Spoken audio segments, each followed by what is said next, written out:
c'est le thème des printemps de l'économie 2018, hein, démondialisation, en un seul mot, démondialisation, en deux mots. On est bien sûr en plein dans le débat cet après-midi, puisque dans l'un des chemins possibles de la démondialisation, peut-être, il y a le fait que certaines entreprises qui étaient parties s'installer à l'étranger, qui avaient organisé une bonne partie de leur chaîne de valeur ajoutée, hein, la chaîne de production au niveau mondial, décident de revenir vers les territoires, leur marché d'origine, ou pas forcément, généralement leur marché d'origine, pour se relocaliser. Est-ce que ces relocalisations, ça correspond à quelque chose d'important ou pas? Quelles sont les motivations?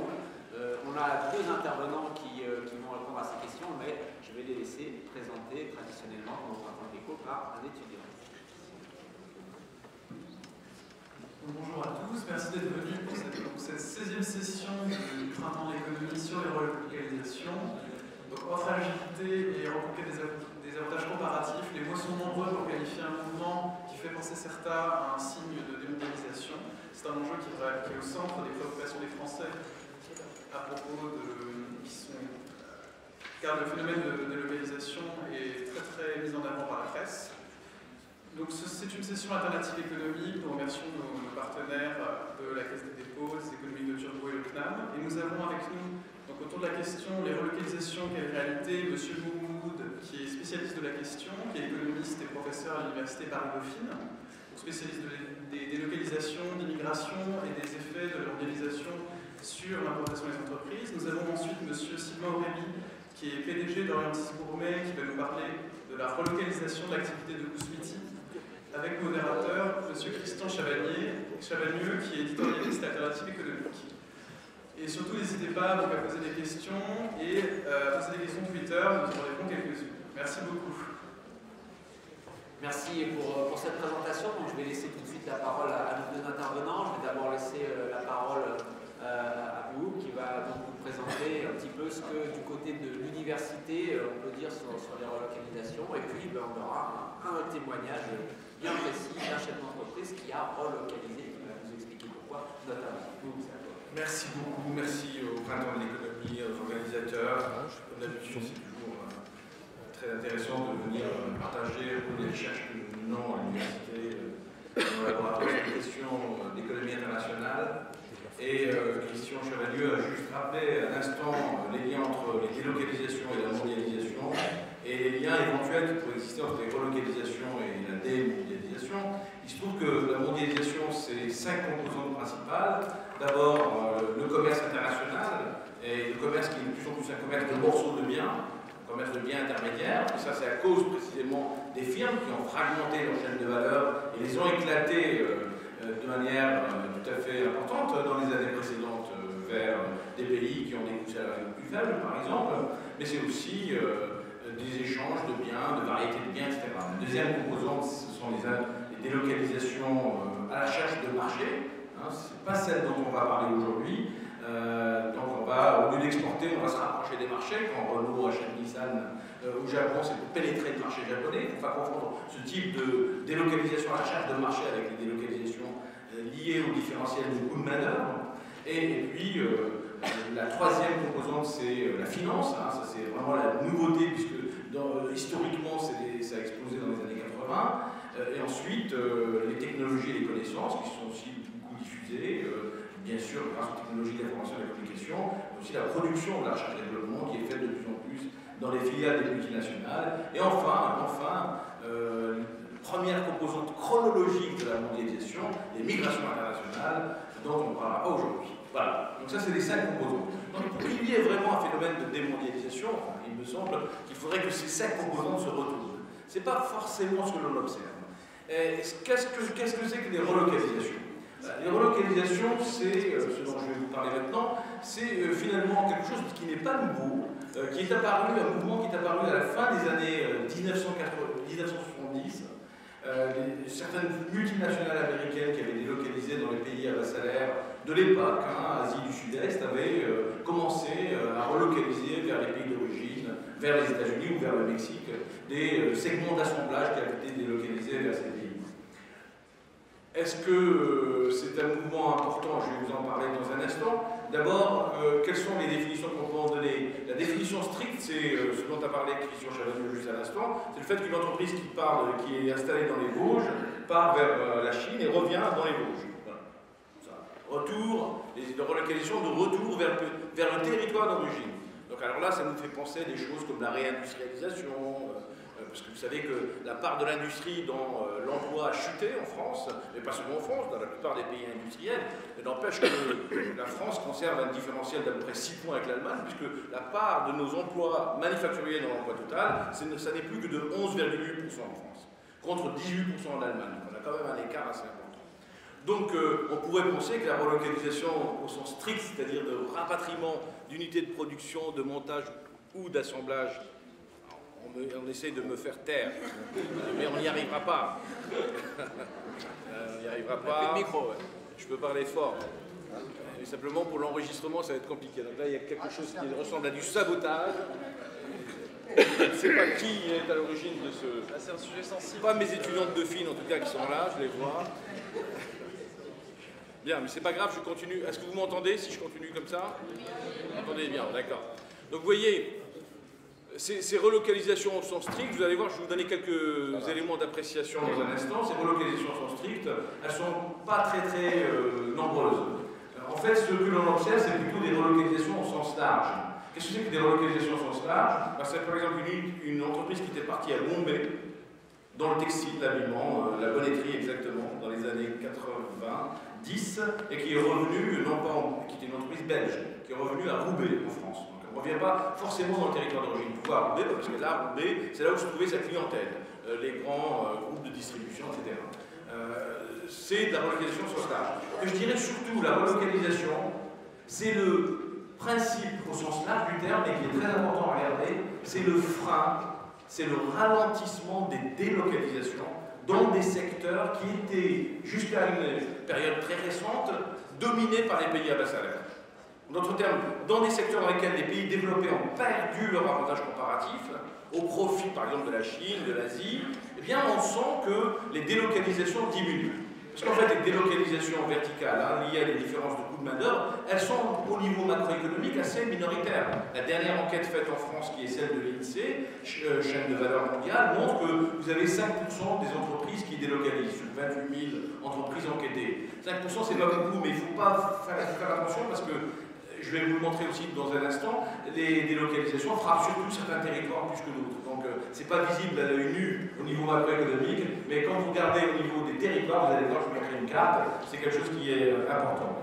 Donc, en fait, ces délocalisations ne sont pas grand-chose, 5%, mais on peut ajouter à ces 5% de délocalisation, enfin, pour soustraire, 5% qui avaient prévu de délocaliser et qui ont renoncé à la délocalisation. La non-délocalisation, c'est plus intéressant encore, moi qui travaille depuis longtemps sur les relocalisations, la non-délocalisation, c'est encore plus intéressant que les relocalisations au sens strict, je dirais. Voilà. Donc la relocalisation au sens large, c'est le rapatriement d'unités de production à proximité des marchés, c'est ce qu'a dit aussi Christian Chavagneux dans son introduction. Alors, d'où ça vient? Quels sont les facteurs? Les facteurs, vous allez voir aussi notre intervenant qui va suivre dans un instant sur l'entreprise va aussi illustrer cela, je pense. Il y a d'abord le fait qu'en automatisant la production, eh bien, on substitue du capital au travail et on fait, finalement, on obtient le phénomène classique du progrès technique. En d'autres termes, c'est des innovations ricardiennes, d'un point de vue théorique, c'est-à-dire que vous substituez des machines à des hommes, et donc vous réduisez la part des coûts salariaux dans le coût total. Et je vous donne un exemple pour que ce soit clair. Dans l'industrie des semi-conducteurs, dans les puces électroniques, pour assembler des puces, le coût total, le coût de main-d'œuvre dans le coût total de l'assemblage de puces électroniques, en 1979, il était de 40%. En 1982, il est tombé à 4%. Pourquoi? Parce qu'il y a un processus de robotisation, de miniaturisation, etc., qui fait qu'on a moins besoin de main-d'œuvre. Donc, la première logique de relocalisation, c'est la substitution du capital au travail liée à l'automatisation des processus productifs, et surtout à la robotisation. Il y a un effet, ça c'est un effet, disons, un peu invariant du progrès technique dans l'histoire, mais il y a un effet spécifique à ces technologies de l'information, vous savez, les robots intelligents, etc. Ben, ces technologies de l'information, elles ont un effet spécifique en plus de l'effet de réduction de la part des coûts salariaux. elles permettent de faire une variété élevée d'un même produit sans occasionner ce que les économistes appellent des coûts irrécupérables du capital. En d'autres termes, si vous faites je connais rien aux voitures, mais si vous faites une Twingo et une Safran, imaginons que ça existe, vous avez, avec des technologies anciennes, si vous passez de la Twingo à la Safran, vous devez changer d'équipement, de machine. Grâce aux technologies de l'information et de la communication, juste une interface, on peut personnaliser les produits et donc faire des petites séries et répondre à la variété, à la demande de variété qui est une exigence finalement historique des pays avancés capitalistes, puisque au fond le revenu par tête augmentant, on observe un phénomène que Engels, par Engels, décrivait, qui est un phénomène de modification de la composition de consommation des ménages au profit des services, de la culture, mais aussi des biens, disons, de variété au détriment des besoins primaires, comme les vêtements, la nourriture, etc. Donc si vous voulez, vous avez quelque chose qui est important pour expliquer pourquoi c'est l'industrie qui risque de revenir à cause de ces phénomènes d'automatisation de la production. En plus de cela, si vous regardez je vous montre quelques chiffres ici sur la robotisation en France. Hein. Vous voyez que la robotisation, ici, c'est le stock de robots entre 2007 et 2012 dans différents pays. Ce que vous observez, c'est que le Japon, c'est super avancé, les États-Unis également, l'Allemagne également, et la France, on est un petit peu en arrière-plan. Et on est en arrière-plan, ça veut dire que les marges aussi de rattrapage de robotisation sont extrêmement importantes. Alors maintenant, je vous donne un autre indicateur, vous allez voir, c'est le nombre de robots pour 10 000 employés dans l'industrie manufacturière. Là, vous observez là aussi que la Corée, par exemple, la Corée du Sud, a 400 robots pour 10 000 employés, contre, en France, au milieu, là, vous avez moins de 100 robots. Donc il y a 4 fois plus de robots en Corée qu'en France. Voilà. Et puis ensuite, dernier élément, ça c'est extrêmement important pour savoir dans quel secteur on va avoir des relocalisations et dans quel secteur on n'en aura pas. La distribution par secteur, vous observez que c'est l'automobile, la métallurgie, la pharmacie, les produits pharmachimiques, et puis l'agroalimentaire, l'électronique bien entendu, et ensuite les restes ça descend très bas. Pourquoi? Ça c'est aussi un élément important pour apprécier les relocalisations. Parce que tous les secteurs ne sont pas concernés par les relocalisations. Je vais vous donner un exemple. Donc là, l'automobile, ce sont des matières solides. Donc la robotisation est très avancée. Les robots capables de manipuler des matières solides, ça n'a aucun problème technologique. En revanche, allez chercher un robot, il y en a quelques-uns, des prototypes, capables de manipuler la couture des vêtements. Ça ne marche pas super bien. Donc dans tous les secteurs pour lesquels il y a des obstacles techniques à l'automatisation de la production, on va continuer à délocaliser. Et dans tous les secteurs où, en particulier dans un monde où les taux d'intérêt réels sont faibles, ce qui est le cas aujourd'hui, les firmes sont poussées, évidemment, à substituer du capital au travail par la robotisation. Donc ça, c'est un élément important d'appréciation des différentiels, si vous voulez, entre les secteurs de prévalence de ces questions de relocalisation. Donc ça, c'était le premier facteur important. Le deuxième facteur important, je passerai assez vite, c'est l'imperfection du produit final. Vous envoyez vos produits en Chine, écoutez, si ça revient dans de mauvaise qualité, vous n'avez pas intérêt à continuer à les envoyer en Chine. Donc vous allez vous rapprocher des marchés, c'est ce qu'a fait Geneviève Létu dans la vaisselle. Ils minimisaient les coûts en envoyant en Chine le design de leur vaisselle, mais ça revenait dans des états lamentables et ils perdaient des parts de marché là où ils gagnaient sur les coûts. Donc là, échec de la délocalisation et on revient. D'ailleurs, la plupart des relocalisations sont liées à des échecs de délocalisation. Troisième aspect important, c'est le coût de transport. Et vous voyez que j'ai dit que l'automatisation et la robotisation n'étaient pas, dirait un économiste, symétriques selon les secteurs. Ça ne touche pas les secteurs de la même manière. Mais les coûts de transport non plus. Dans les années 2000, on a observé une hausse des coûts de transport, en particulier du coût de transport maritime. Mais ça a affecté surtout les biens pondéreux, c'est-à-dire lourds, la sidérurgie, l'automobile, etc. Les coûts de transport, ça compte. Mais les vêtements, l'électronique, les puces électroniques, les coûts de transport, ça ne compte pas. D'accord ? En plus, il faut les relativiser par la valeur exportée. Donc, au fond, les coûts de transport vont toucher surtout les secteurs industriels pondéreux, volumineux. Le meuble, l'industrie automobile, etc. Et comme il y a eu des retournements des coûts de transport, ça favorise aussi la relocalisation des activités de production et la refragmentation, en quelque sorte, des chaînes de valeur, la recomposition des chaînes de valeur dans les pays d'origine ou dans les régions d'origine. Le quatrième aspect, qui est un aspect central, mais qui est finalement à lire, à interpréter en corollaire avec le premier, c'est-à-dire l'automatisation. C'est la hausse des coûts salariaux unitaires dans les pays émergents. dans les pays en développement, en gros.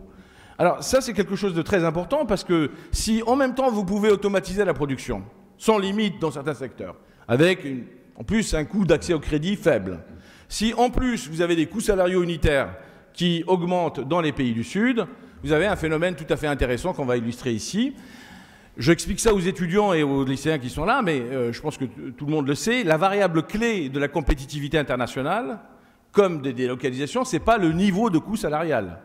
Ce n'est pas le fait qu'un Chinois, par exemple, est payé 10 $ et un Français 100 $. Ce n'est pas ça le problème. Le problème, c'est le rapport entre les coûts salariaux et la productivité. Vous allez voir dans un instant ce que ça donne. Les coûts salariaux unitaires ont beaucoup augmenté dans les pays du Sud, et même rattraper ceux des États-Unis. Alors dans le graphique de gauche, c'est un graphique que je dois à notre ami Patrick Artus dans la Natixis, mais nous on a fait les mêmes calculs, on trouve après la même chose. Vous avez en haut, en Chine, les taux de croissance du coût salarial unitaire en pourcentage par an, vous voyez, c'est remarquable, et en bas, en pointillé, vous avez les pays de l'OCDE ici. Donc les coûts salariaux unitaires augmentent plus vite dans les pays émergents que dans les pays développés. Et j'ai mis exprès le deuxième graphique juste à côté. Juste à côté, vous avez la part des exportations de produits assemblés en Chine en pourcentage du total des exportations chinoises. Et vous observez la chute. C'était passé à peu près de 60% à 65% en 1999-2000, aujourd'hui à 30%. Donc ça a baissé de moitié. Ça, c'est l'un des éléments de la démondialisation réelle, en effet, qui existe, qu'on peut vraiment caractériser. Donc vous voyez, la mise en relation entre ces trois facteurs, ces trois éléments, automatisation, robotisation, hausse des coûts salariaux unitaires dans les pays du Sud.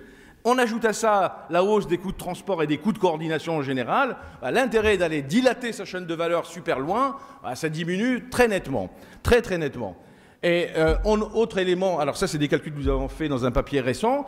Là on a calculé les productivités relatives du travail par rapport aux États-Unis. Donc la barre en haut horizontale que vous avez, c'est les États-Unis, base 100.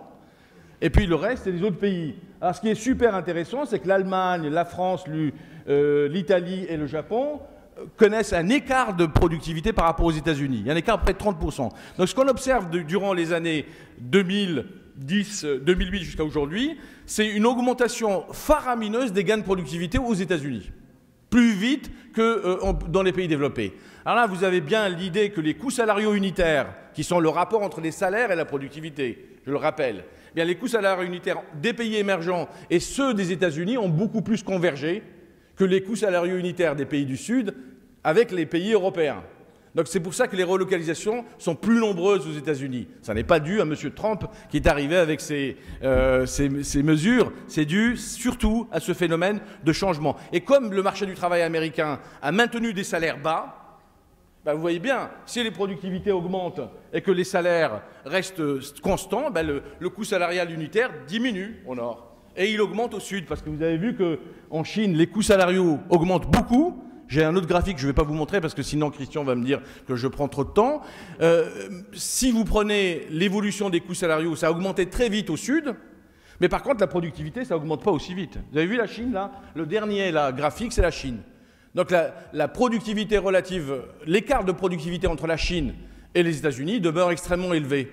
Donc ça veut dire que le coût salarial unitaire chinois est presque le même que le coût salarial unitaire américain. Donc, alors à quoi ça sert d'aller délocaliser sa production en Chine si on peut, grâce à l'automatisation, des efforts de productivité, faire ça aux États-Unis? Encore une fois, c'est pour ça que je dis, attention, mettez de côté les stratégies d'accès au marché. C'est autre chose. Si vous voulez accéder au marché, là, vous allez y aller pour des raisons non pas de baisse de coûts salariaux ou de différentiel de productivité, mais parce que vous choisissez l'investissement direct à l'étranger plutôt que l'exportation. Vous arbitrez en quelque sorte. Mais c'est pour ça que je laisse de côté cette histoire-là, pour s'intéresser seulement à la question clé de l'économie politique, qui est la question de la division du travail. En fait, la division du travail, vous pouvez la réaliser sur un territoire spécifique, particulier, vous pouvez l'élargir sur un territoire national.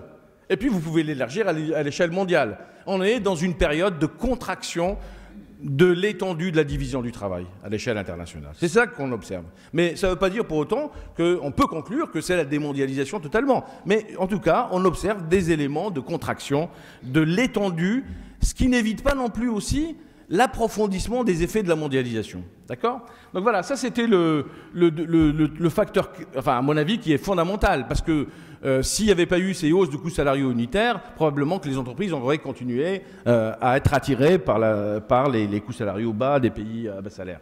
Enfin, les facteurs environnementaux, bah ça va de plus en plus jouer, si vous voulez, parce que vous avez une tendance dans les pays développés que j'ai tout à l'heure exprimée à travers la loi d'Engel, qui est cette modification, vous voyez, des coefficients budgétaires des ménages, etc.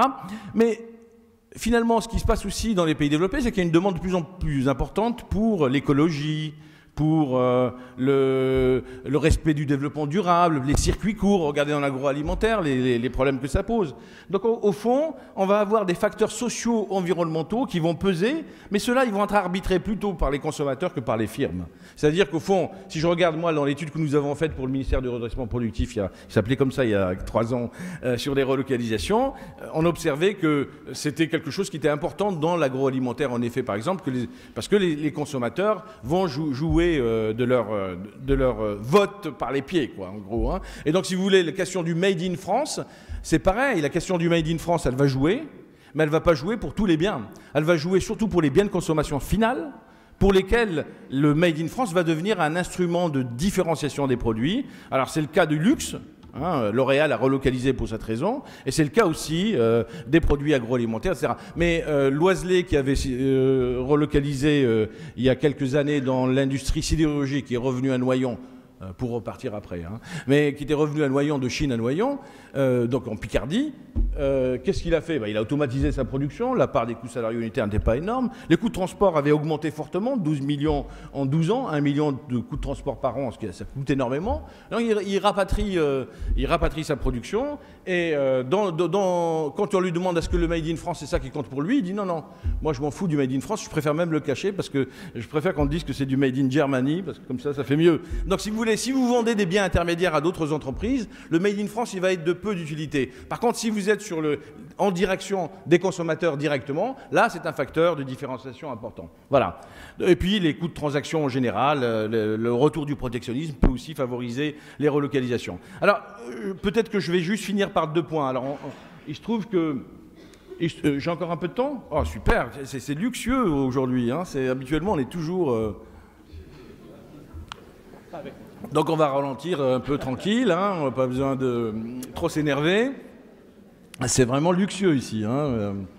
Alors voilà, donc ce slide, c'est exactement ce que je viens de vous raconter, donc je vais passer. Hein. C'est quel secteur ça concerne et en quoi le Made in France touche plus certains secteurs que d'autres, d'accord? Alors, du coup, si vous voulez, je me permets une prospective, mais une prospective aussi en direction des pouvoirs publics. Vous savez que le débat central en France, c'est la question de la désindustrialisation. On est obsédé par la désindustrialisation. Donc on est obsédé par l'industrie. À juste titre, hein. Mais quand même, il faut savoir que sur ces 11,9% d'emplois industriels, dans l'emploi total, enfin, ça c'est le précaré de l'industrie aujourd'hui, le précaré. Et vous avez à peu près 10% des emplois, en plus de ces 12%, qui sont dans les secteurs des services de la connaissance, qui ont été externalisés de l'industrie en France plus rapidement qu'en Allemagne. Et donc, en fait, je ne dis pas qu'il faut additionner les 10% de services, de knowledge-based services, pour faire 20%. Je ne dis pas ça du tout. Mais je dis qu'il y a à peu près 6% des activités de services aux entreprises qui sont hors de l'industrie. Et que, donc il y a un effet de nomenclature au fond. Pas seulement un effet de nomenclature, parce que ça coûte aux entreprises d'avoir des coûts d'intermédiation, d'avoir externalisé leurs services de cette manière-là. C'est pour ça que d'ailleurs la compétitivité française est moins bonne que la compétitivité allemande lorsqu'on prend service plus industrie, mais si on prend industrie seulement, bien on est presque pareil que les Allemands. Donc vous voyez, il y a quelque chose d'intéressant à regarder sur ces questions des relocalisations. Donc les relocalisations, ça va se développer dans l'industrie, c'est ce que c'est ma 30 secondes de prospective, ça va se développer dans l'industrie, ça va s'accélérer, en particulier dans les secteurs pondéreux pour lesquels il n'y a pas d'obstacle technique à l'automatisation des chaînes d'assemblage, etc. Et pour lesquels les coûts de transport comptent de plus en plus.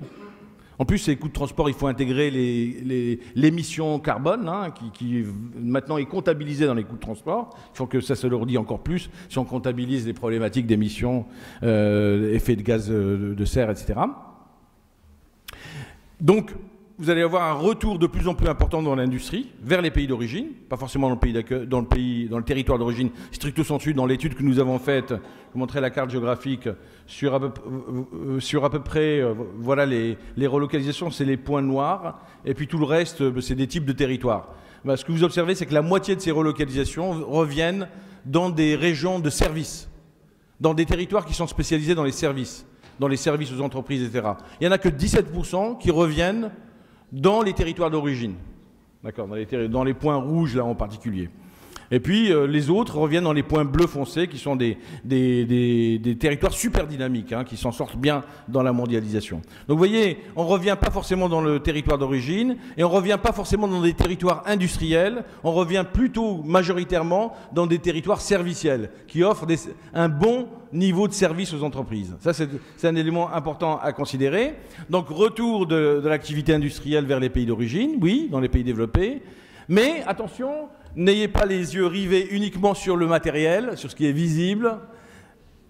75% des emplois sont dans les services, 30% sont dans les services au ménage, pas délocalisables, parfaitement.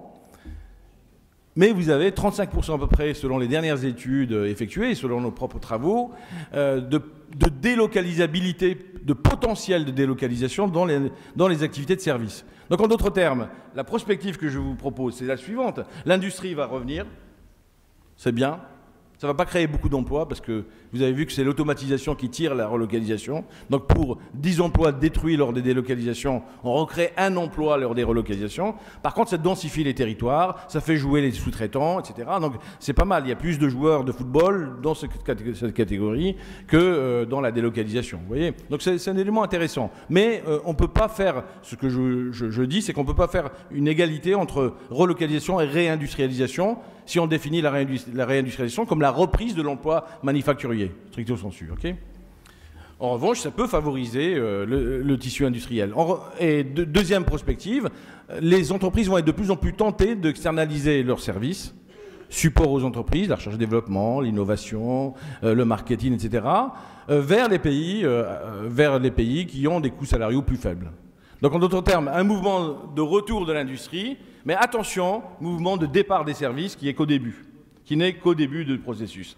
Donc la politique industrielle doit être très, très, disons, prudente, à ne pas être regardée sous le lampadaire, mais à regarder ce qui est invisible, c'est-à-dire ce qui est en train de se passer en ce moment dans l'industrie de la banque, dans l'industrie de l'assurance, la codification des tâches servicielles, qui font qu'on peut de plus en plus les robotiser, hein, dans les services, c'est du immatériel, industrialiser l'information et choisir entre délocaliser ou les maintenir ici.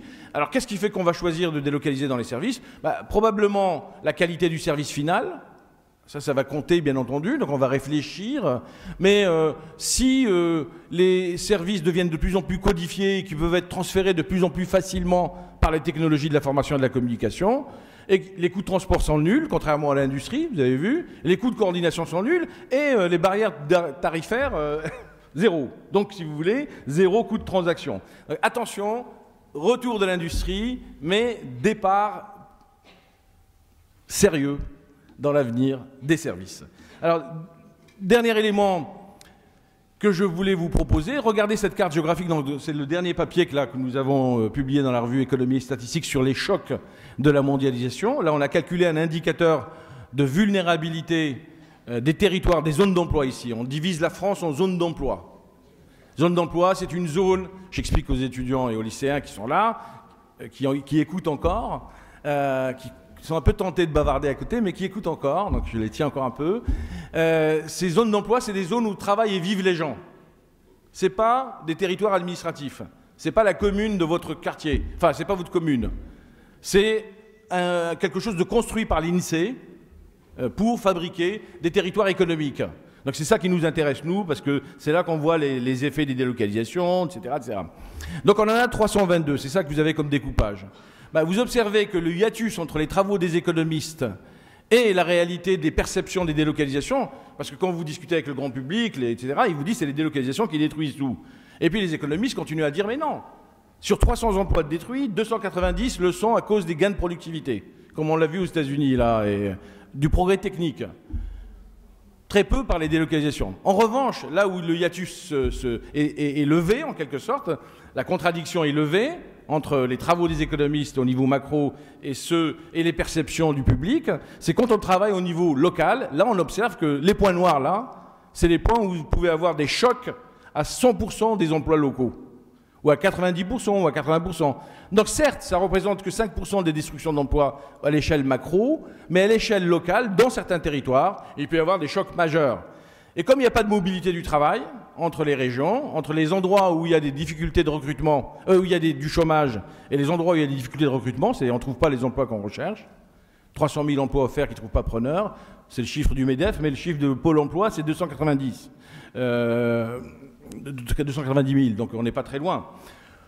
Vous voyez qu'il y a un vrai problème qui est que les chocs de la mondialisation s'approfondissent, mais touchent plus particulièrement certains territoires que d'autres, peu nombreux mais touchés fortement, et touchent de plus en plus de gens porteurs de tâches d'exécution, de tâches manuelles, pas seulement les ouvriers comme autrefois, mais aussi des gens un peu plus qualifiés, des ingénieurs, des techniciens. Dans un autre papier qu'on a fait avec Catherine Laffineur, on a décomposé les catégories socio-professionnelles et à l'intérieur des catégories socio-professionnelles par type de tâches portées par les travailleurs, disons les tâches de coordination, les tâches d'exécution manuelle, routinière, et des tâches de quelque sorte de gestion, etc.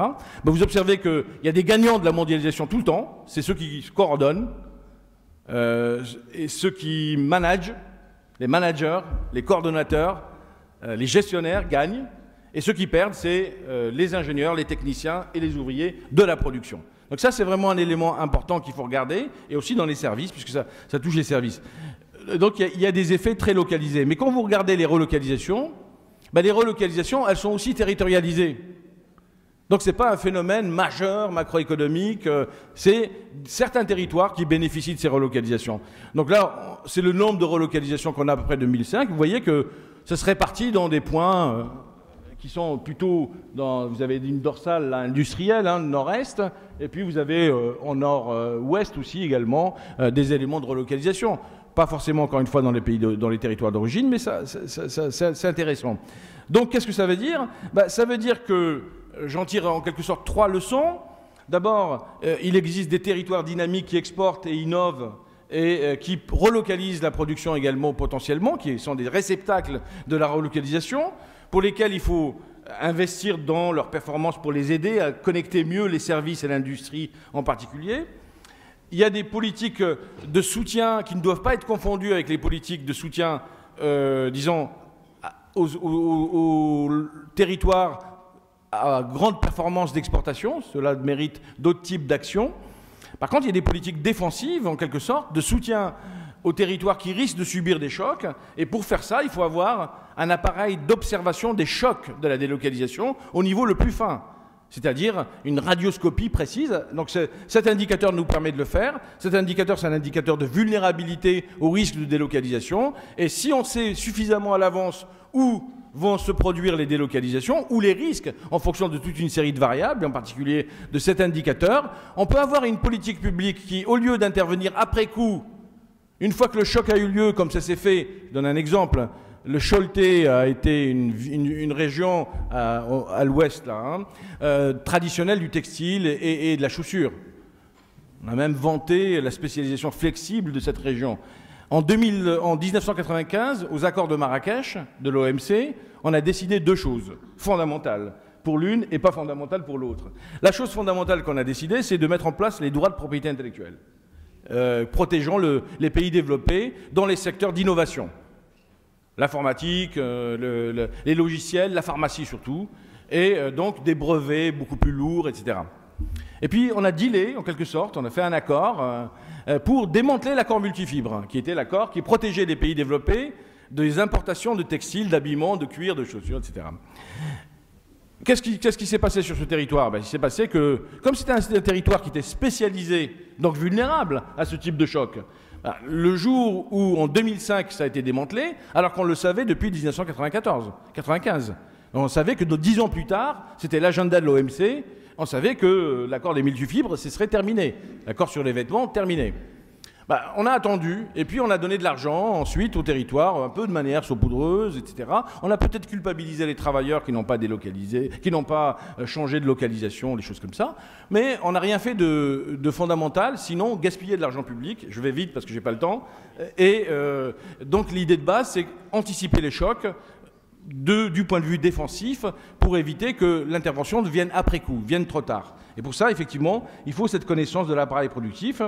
Et puis, troisième élément, il faut construire des avantages comparatifs collectifs au niveau des territoires, en liaison avec les territoires mieux dotés, rechercher les complémentarités services-industrie. En d'autres termes, substituer, ça c'est vraiment ma position depuis des années, les aides, remplacer les aides qu'on donne aux entreprises par des aides qu'on donne aux territoires. Et quand je dis au territoire, aux attributs du territoire. C'est-à-dire à la formation, à la qualification, aux attributs qui font qu'un territoire économique est compétitif. Et donc il faut arrêter ce saupoudrage d'argent au profit des entreprises qui elles-mêmes sont à l'origine de ces délocalisations. Voilà. Et puis enfin, dernier point, et puis je termine là-dessus. Non, j'arrête là-dessus. Et je vous conseille de lire la 5e édition de mon livre qui s'appelle « Mondialisation et délocalisation des entreprises » à la découverte, puisque la 5e édition vient de sortir. Il y a un chapitre sur les relocalisations. Merci.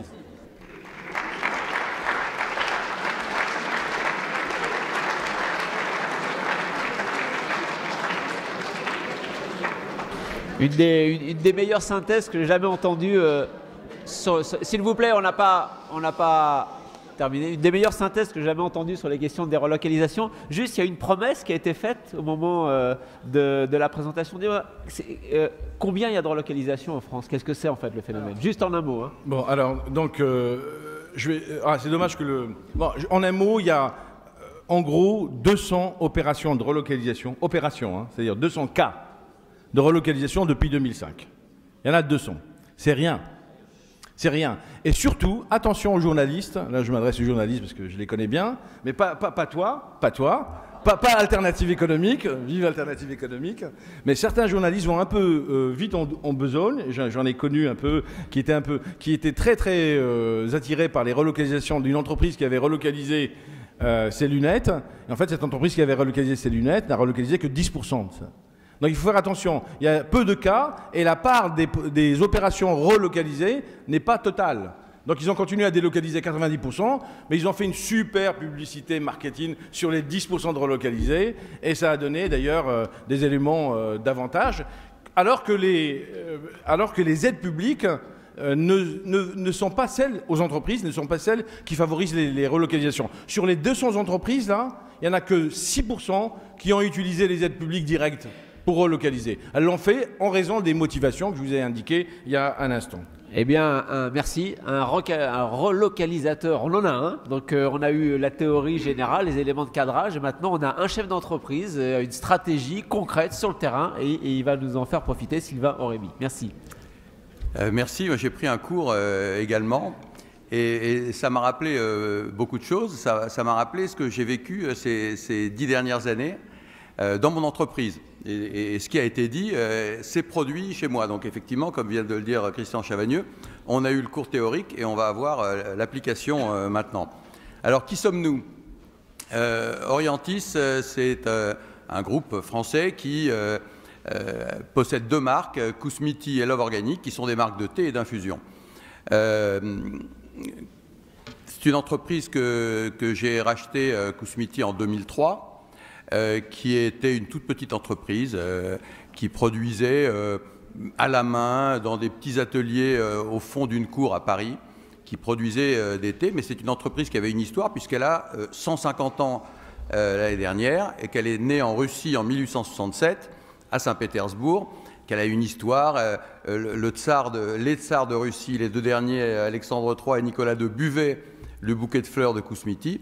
La famille Kousmitchov, puisque le nom vient de là, a quitté la Russie évidemment en 1917 et, pour notre plus grand bonheur, est venue s'installer à Paris. La marque a continué à vivre à Paris pendant quelques années jusqu'à la Seconde Guerre mondiale et puis petit à petit, les affaires se sont gâtées et elle a à peu près disparu de la circulation. Il y avait encore quelques lieux de vente dans quelques magasins à épicerie fine. et j'ai racheté la société avec mon frère en 2003 au bord du dépôt de bilan.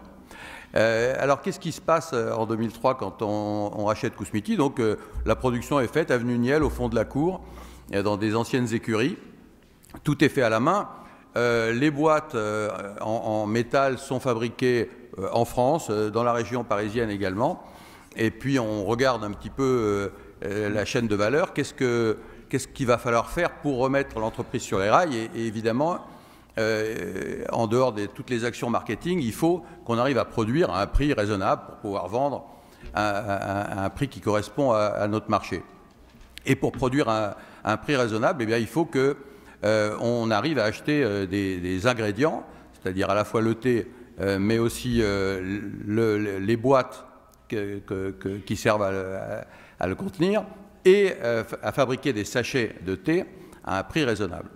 Donc, évidemment, la boîte que j'achetais en France à 1,50 €, j'ai essayé de la trouver moins chère, parce que le thé était vendu peut-être à 6 €. Déjà, il y avait 25% pour la boîte, ça ne collait pas. Et donc, je suis allé chercher en Chine. Donc, j'ai délocalisé cette production. Je l'ai enlevée à un industriel français. Et je suis allé produire en Chine pour un tiers du prix. Hein, ça coûtait à peine 50 centimes.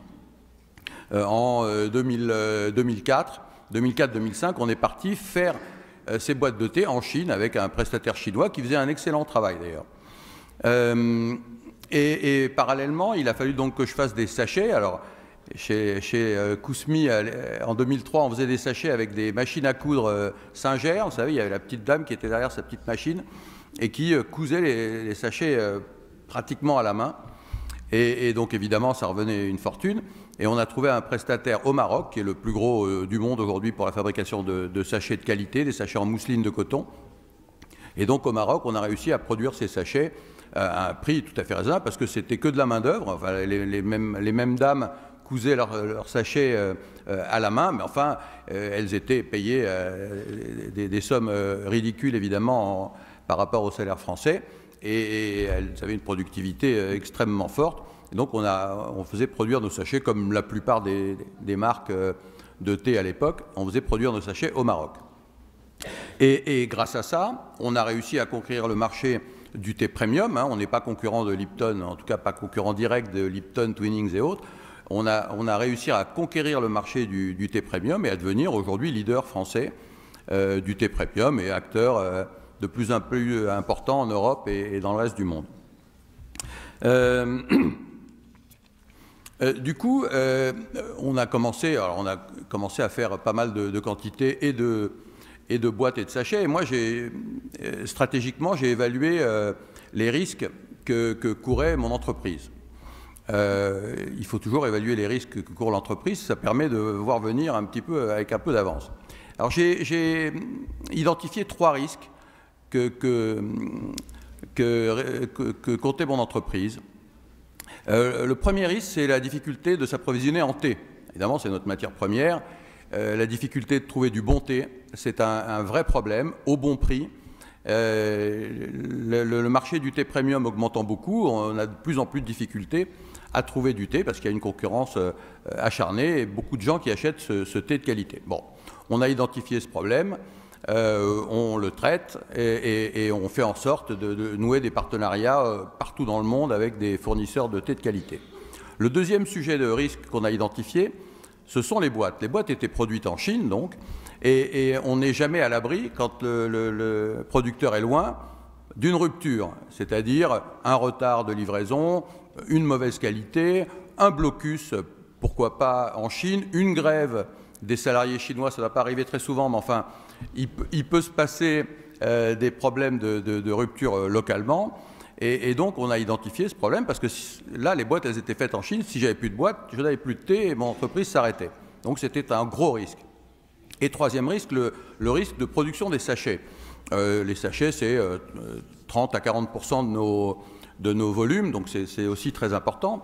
Et le Maroc est un pays qui est un pays formidable, en plein développement. Mais on a vu autour du Maroc beaucoup de pays s'écrouler.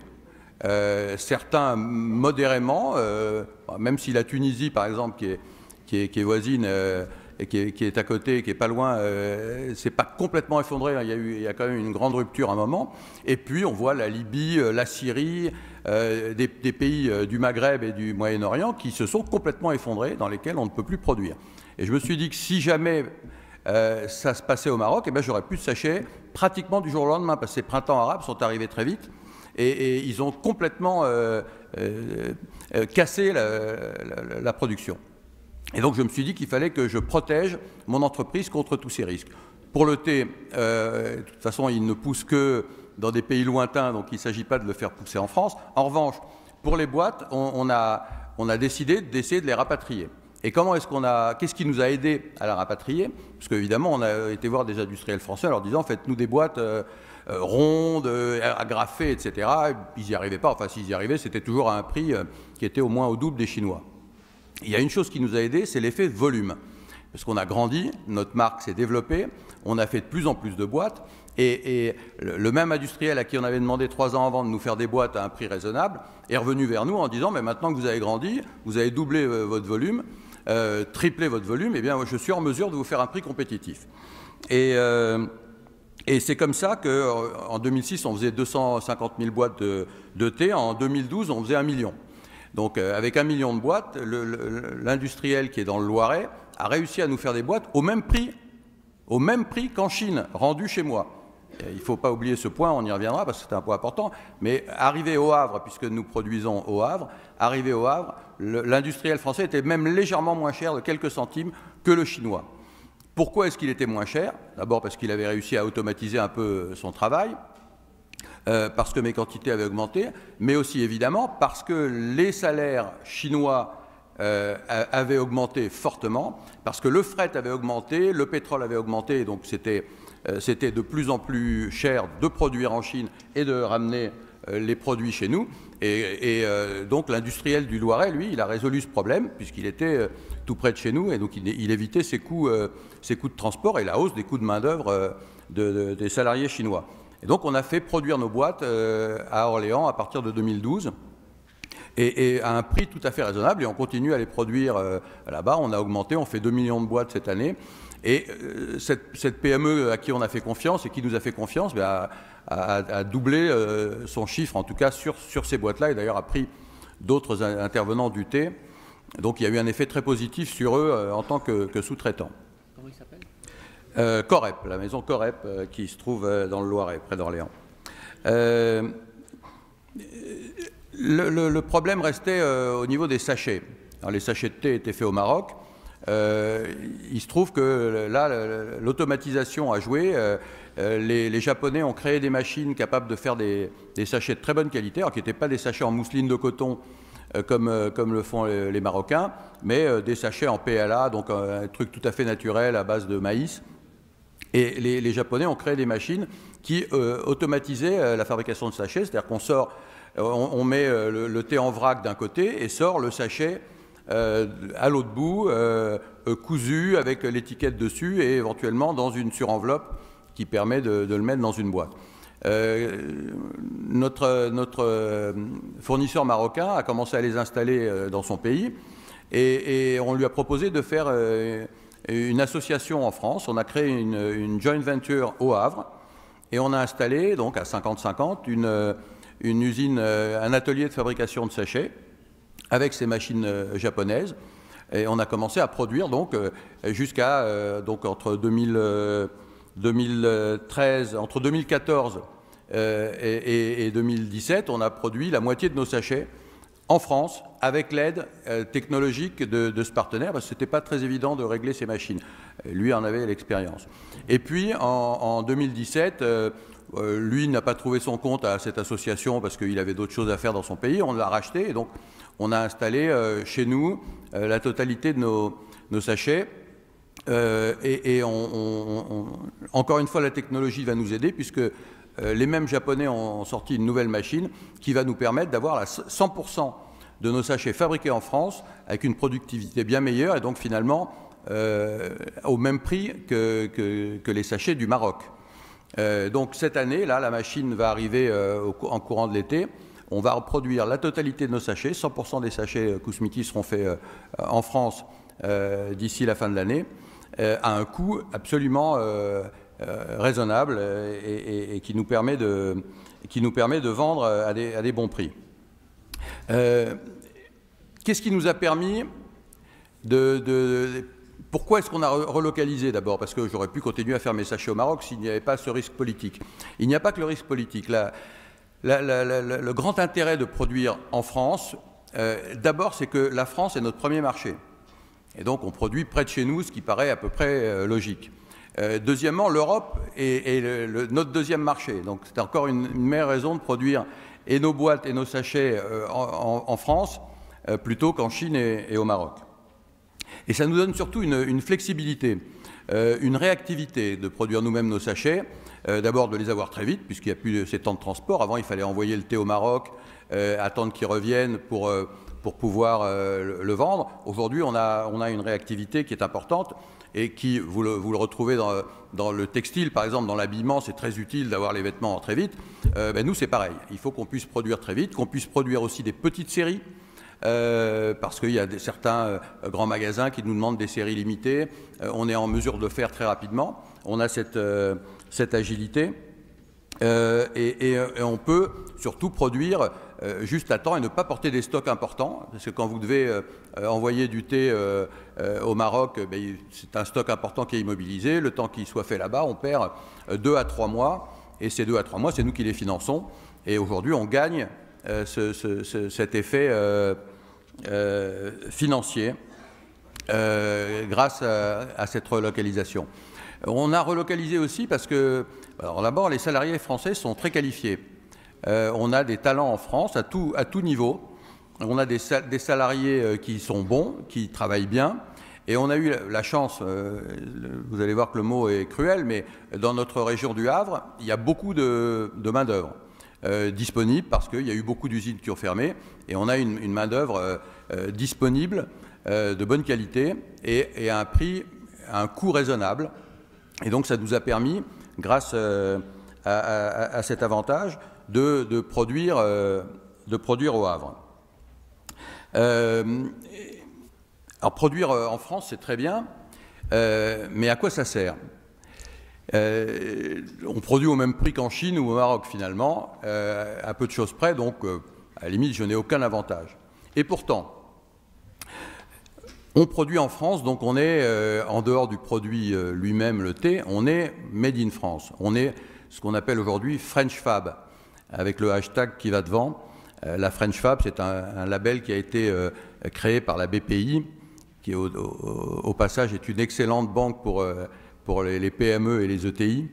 Et donc on est French Fab, on fabrique en France, et donc on peut vendre un produit qui a été fabriqué en France par des Français.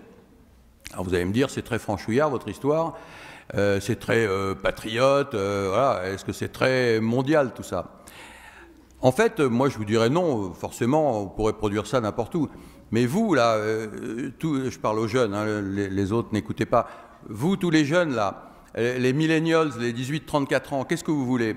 Vous voulez des produits éthiques, vous voulez des produits environnementalement propres, une empreinte carbone limitée, vous voulez des entreprises qui aient une mission, vous voulez que vous achetez plus un concept qu'un produit. Et donc, c'est vous qui me poussez et qui nous poussez à produire en France. Et c'est ce patriotisme économique, s'il y en a un, qui vient de vous et qui ne vient pas de moi. Ce n'est pas moi qui dis je vais produire en France parce que je suis content d'aider l'économie française, même si je le suis. C'est vous qui m'y obligez. C'est vous qui me dites faites plus de bio parce que nous on veut boire du bio. C'est vous qui me dites produisez en France et faites travailler des Français. C'est vous qui me dites faites travailler des femmes. Chez Kousmiti et chez Orientis, on a 70% de femmes. L'égalité homme-femme, c'est pas une blague chez nous. Et c'est pas que des dames qui remplissent les boîtes de thé, puisque 60% de notre comité de direction est féminin. Hein, j'ai une directrice juridique, j'ai une directrice financière, j'ai une DRH, j'ai une directrice de la stratégie. Donc ce sont des femmes. Et donc vous, les millennials, vous me dites, c'est ce qu'on attend de vous. Donc cette production en France, elle est importante parce qu'elle répond à une demande du consommateur. Ce n'est pas uniquement un problème économique, évidemment l'aspect coût est important, mais vous voyez qu'on ne produit pas beaucoup moins cher qu'ailleurs. C'est vraiment un problème de demande du consommateur. Et cette demande du consommateur, il faut y répondre. Tout le monde, toutes les industries vont devoir y répondre. Parce que de plus en plus, pour lutter contre le protectionnisme des autres, c'est vous qui allez forcer les entreprises françaises à produire chez nous. C'est une espèce de protectionnisme positif. C'est-à-dire qu'au lieu de mettre des barrières, on va acheter plus français. Et du coup, on achètera moins étranger. Et c'est peut-être un élément important de la démondialisation. Voilà. Qu'est-ce que je peux vous dire de plus sur ce point-là? J'ai beaucoup insisté sur l'aspect consommateur. Je réinsiste sur les millennials, donc les 18-34 ans. Les 18-34 ans, ils sont aujourd'hui 16 millions en France. 16 millions en France. En 2030, ils seront 75% des actifs. Dans 12 ans, 75% des actifs seront les millennials d'aujourd'hui, les 18-34 ans d'aujourd'hui. Il y en aura 2,3 milliards dans le monde. Et c'est ces gens-là à qui je vais vendre mon produit. Typiquement, moi, en tout cas, mon produit T-Premium, c'est à eux que je vais les vendre.